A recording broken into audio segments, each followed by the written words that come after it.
మన ప్రభువును రక్షకుడైన యేసుక్రీస్తు వారి పరిశుద్ధ నామంలో కూడి వచ్చిన నా ప్రియులందరికీ నా హృదయపూర్వక వందనాలు తెలియజేస్తున్నానండి. మరి గత కాలం అంతా, మరి అక్టోబర్ మాసం అంతా దేవుడు మనల్ని కాచి కాపాడి సంరక్షించి సమస్యల శోధన నుంచి, ఇరుకుల ఇబ్బందుల నుంచి విడిపించి నేటి వరకు సజీవులో ఉంచినందుకు స్తోత్రాలు ఇస్తున్నాను. కూడి వచ్చిన మీకు మరొకసారి ఆహ్వానం పలుకుతున్నాం. మొదటి తారీఖు 11వ మాసంలో 2025లో ప్రవేశించాం.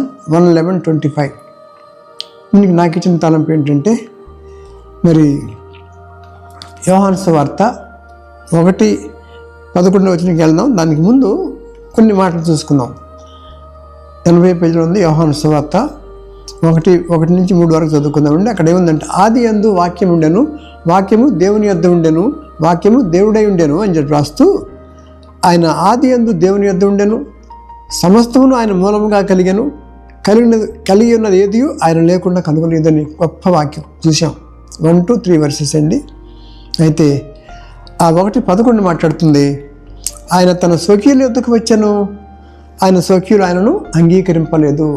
ఎంత మంచి వాక్యం అంటే, ముందు సొంత వాళ్ళని రక్షించుకోవటానికి యూదుల దగ్గరికి వచ్చాడట. మొదట యూదుడికి కానీ బైబిల్లో చెప్తుంది, రోమపత్రిక కూడా మీకు కనపడతాయి అన్నమాట. ఆయన తన స్వకీయుల యొద్దకు వచ్చాను, తన స్వకీయులు ఆయన అంగీకరింపలేదట. They did not accept Jesus as the saviour of the world. You rejected him అనమాట, తోసిపడేశారు. నిజమే, ఇంటి వారు ఎవరికి నచ్చరు. బయట వాళ్ళు గౌరవిస్తారు కానీ ఇంటి వాళ్ళు ఎవరు పట్టించుకోరు. వాళ్ళు ఉన్న టాలెంట్ కానీ భక్తి కానీ ఎవరు గ్రహించలేరండి. ఇప్పటికీ అది జరుగుతుంది. ఎందుకంటే రక్షణ ఆయన ఇంటికి ముందు, ఇంటి వాళ్ళు రక్షించుకోవడానికి ముందు వచ్చాడు దేవుడు, ఆయన దగ్గర ఆయన పంపించాడు. కానీ ఇమ్మీడియట్గా నెక్స్ట్ వర్స్ ఎప్పుడైతే, this is the saddest verse in the Bible అంటారు బైబిల్ పండిట్స్. 1:11 యోహాను సాడెస్ట్ వర్స్ అంటే దుఃఖకరమైనటువంటి వాక్యం. స్వకీయుల దగ్గరకు వచ్చినప్పుడు వాళ్ళు యాక్సెప్ట్ చేయాలి కదా. మాకు మోషే ధర్మశాస్త్రం ఉంది, నువ్వేంటి కొత్తగా చెప్తున్నావు, కృప అంటావు, నువ్వు సమాధానం అంటావు, మాకు కొత్తగా ఉన్నాయి, రక్షణ అంటారు, మాకు అంత అక్కర్లేదు, ధర్మశాస్త్రం చాలనే వాళ్ళు మెసేజ్ని అంగీకరించలేదు. మెసేజ్ కానీ 1:11 ఎప్పుడు రిజెక్ట్ చేశారో, immediately turn towards the Gentiles. And the Jews rejected Jesus, immediately he took the step to accept Gentiles అనమాట. వాళ్ళని తీసుకోవటానికి వచ్చేసాడు. 1:12 మాట్లాడుతుంది, తను ఎందరు అంగీకరించారో అనగా ఆయన తన నామమందు విశ్వాసం ఉంచు వారికి అందరికీ దేవుని పిల్లలకు ఆయన అధికారం అనుగ్రహించాను అంటాడు. బ్యూటిఫుల్ వర్స్ అండి. కాగితాలు లేవు, దస్తావేజులు లేవు, సాక్షి సంతకాలు లేవు, ఏమి లేదంట. Just by word, the word became flesh అంటాడు. వాక్యమే, జీవంగల వాక్యమే మనం వింటున్నాం. ఇక్కడ అంటాడు, అక్కడ చూడండి ఎంత మంచి మాటలో, తను ఎంతే క్యాస్ట్ క్రీడ్ రిలీజన్ ఇది. ఇక్కడ 1:12 ఇమ్మీడియట్ వర్స్ అనమాట. 1:12 తను ఎందరు అంగీకరించారో వారికి అందరికీ అంటే ఓపెన్ కాల్ అనమాట.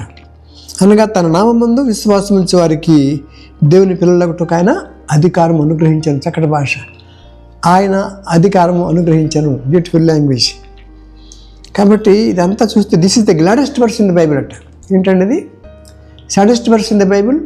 John 1:11 యూదుల దగ్గరికి వెళ్ళాడు, నో అన్నారు. ఇమీడియట్గా ఈ టర్న్ టువర్డ్స్ ద మన దగ్గరికి వచ్చేసాడు. బాబా మీరు అంగీకరిస్తారా? మా వాళ్ళు అంగీకరించట్లా, మీ దగ్గరికి వచ్చాను, మీరు యాక్సెప్ట్ చేస్తారా? ఎస్, యాక్సెప్ట్ చేస్తాం ప్రభు. రండి, నేను నా పిల్లలు అయిపోతారు. కింది స్టాంప్ వేసి ఇస్తున్నాడు. కాగితాలు ఏమి లేవు, బై వర్డ్ నా కొడుకులు కూతుళ్ళు అయిపోతారు. ఇంతకంటే ధన్యత ఏం కావాలి మనకండి. కాబట్టి ఆయన విశ్వాసం ఉంచుదాం, ఆయన్ని రక్షకుడు అంగీకరిద్దాం. ఇంకో మాట అంటాడు, ఆదికాండం నుంచి చూసుకుంటే పాత నిబంధన అంతా వాళ్ళ కోసమే, సువార్తలు కూడా అన్నీ వాళ్ళ కోసం. వాళ్ళే ఉన్నారు అక్కడ సువార్తలు కూడా. ఎప్పుడు జెంటైల్స్ వస్తారంటే, అన్ని జనాంగం ఎప్పుడు వస్తున్నారంటే బయటికి, 10th చాప్టర్ కొర్నేలియు శతాధిపతి యొక్క కుటుంబంతో ఆయన ఆరాధిస్తున్నప్పుడు అక్కడ స్టార్ట్ అవుతాం మనం. ఇంతవరకు మనం లేవండి బైబిల్లో. 10వ అధ్యాయంలో మనం వస్తున్నాం. కొర్నేలియు శతాధిపతి అన్యుడు, అతను దేవుని భయభక్తులు కలిగి ఉంటున్నాడు. కాబట్టి అతనితో మనం స్టార్ట్ అవుతుంది మన జీవితం, అన్నిలో రక్షణ పొందటం. ఇక్కడ అంటాడు 10వ అధ్యాయం అపోస్తల కార్యాలు 35 ఇలా మాట్లాడుతుంది, ప్రతి జనములోను. ఇది బై హార్ట్ చాలా గుర్తుపెట్టుకోవాలి పిల్లలు, గమనించండి. 10:35 మాట్లాడుతుంది అపోస్తల కార్యాలు. ప్రతి జనములోను తనకు భయపడి, హూఎవర్ ఫియర్స్ గాడ్, తనకు భయపడి నీతిగా నడుచుకున్న వారిని ఆయన అంగీకరించును. ఎంత గొప్ప మాట. అంటే ప్రపంచంలో ప్రతి జనములోనట, అంటే ఎన్నో జనాలు ఉన్నాయి, అన్ని భాషలు ఉన్నాయి, ఎన్నో దేశాలు, 150 దేశాలు ఉన్నాయి, భాషలు, వారి యొక్క కల్చర్స్ కానీ, వాళ్ళ అలవాట్లు కానీ, వాళ్ళ భక్తి కానీ, వారి దేవతలు కానీ ఎన్నో ఉన్నారు. కానీ ఏమంటాడు, ప్రతి జనములోను, భూప్రపంచంలో ఎంతమంది ఉన్నారో అన్ని దేశాలు, రాష్ట్రాలు ప్రజలందరికీ చెప్తున్నాడు, ప్రతి జనములోను తనకు భయపడి నీతిగా నడుచుకున్న అందరినీ ఆయన అంగీకరించను. He will accept us. ఇమీడియట్గా 10:36 మాట్లాడుతుంది, యేసుక్రీస్తు అందరికీ ప్రభువు అని చెప్పి రాశాడు. ఆశ్చర్యం వేసింది నాకు. 10:36 అంటే డిజిటల్ కోడ్ చెప్తున్నాను. 10:36 ఏంటి, ఎందుకు రాశాను అని అడిగితే ప్రభు అంటాడు, గ్లోబ్ చూపిస్తున్నాడు. గ్లోబ్ ఎన్ని డిగ్రీస్ అండి? 360 degrees ఉంటుంది. 10 degrees చొప్పున 36 భాగాలు వేసిన 10 × 36 360 రావాల్సిందే. 36 degrees చొప్పున 10 భాగాలు చేసినా కానీ 10:36 300 రావాలంట. ఎంత అందమైన బైబిల్ చెప్పండి, గమనించండి. కాబట్టి అద్భుతమైన లేఖలు మనం నేర్చుకుంటున్నాం. కనుక యేసుక్రీస్తు వారు భూమి మీదకి వచ్చారు కాబట్టి పాపులను రక్షించుటకు క్రీస్తు యేసు లోకమునకు వచ్చానని వాక్యము నమ్మదగినని చెప్పి రాశాడు. కాబట్టి మనందరి కోసం వచ్చాడు. ఏ భేదం లేదు, అందరూ పాపం చేసి దేవుడు అనుగ్రహించిన మహిమను పొందలేకపోతున్నారు. కాబట్టి నమ్మువారు ఆయన కృప చేతనే క్రీస్తు యేసు అందరి విమోచనము ద్వారా ఉచితముగా నీతిమంతులను తీర్చబడుతున్నారు. కాబట్టి if you accept Jesus as your personal saviour, he will give salvation, రక్షణ ఇస్తాడు. కాబట్టి అందరూ రక్షణ పొందాలి, అందరి కొరకు ప్రాణం పెట్టాడు అనేటువంటి. కాబట్టి మంచి మాట్లాడండి. 1:11 మనం 1వ తారీఖు నేర్చుకుంటున్నాం.